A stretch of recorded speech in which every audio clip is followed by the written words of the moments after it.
Jaliek Rainwalker was a 12-year-old living with his adoptive family at the time of his disappearance. Jaliek was known as a strong and vivacious boy who loved to play music and go apple picking. Jaliek's home life was challenging. He went between 6 different foster homes before finally being adopted. Just when he was finally getting the stability he needed, Jaliek was placed into respite care by his adoptive parents, Stephen Kerr and Jocelyn A. McDonald. Luckily, he went into respite care with people who had provided respite care for him in the past.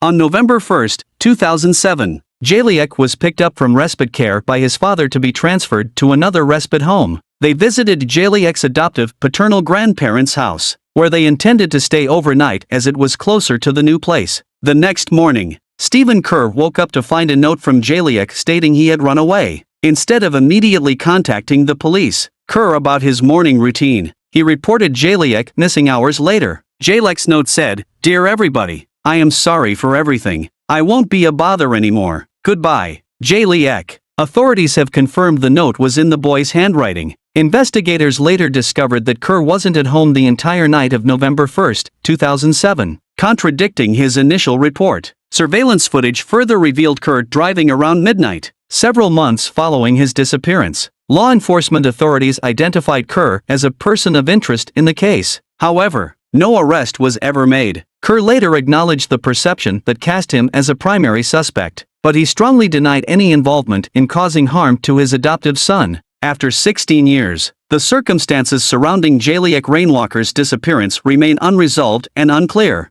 Rainwalker's vanishing from a rural village in Washington County remains the most high-profile cold case in recent Capital Region history, and a mystery that has attracted national attention. Despite that public interest and the ongoing efforts of law enforcement, his fate remains unknown. If he is alive, he is now 27 years old, a biracial young man with bright green eyes. Though the case was reclassified as a presumed homicide in 2012, law enforcement agencies, local, state and federal, have offered no evidence that Jaliek is dead.